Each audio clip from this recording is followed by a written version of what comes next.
Hello, আসসালামু আলাইকুম। কেমন আছেন সবাই? আশা করি সবাই ভালো আছেন। চলে আসলাম দুপুরের রান্না নিয়ে। আজ আমি রান্না করব রুই মাছ। রুই মাছ আমার একটি প্রিয় মাছ। বড় মাছের মধ্যে সবচেয়ে আমি রুই মাছটাই বেশি পছন্দ করি। তাই বেশিরভাগ রুই মাছটাই খাওয়া হয়। এখানে আমি 5 পিস রুই মাছ নিয়েছি।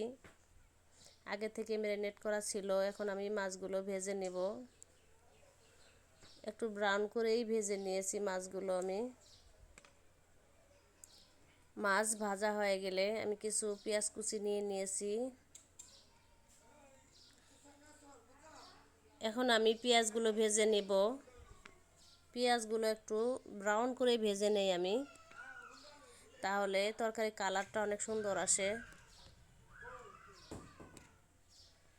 পেঁয়াজ ভাজা হয়ে গেছে আমার।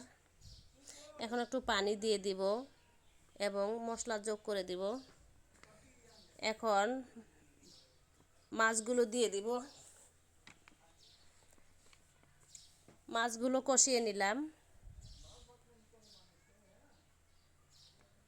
কিছুক্ষণ রান্না করার পর মাছ ভুনা আমার হয়ে গেল।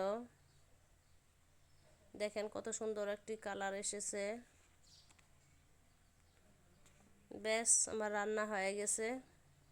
এখন আমরা দুপুরে খেতে যাব। ভালো থাকবেন, সুস্থ থাকবেন। আসসালামু আলাইকুম।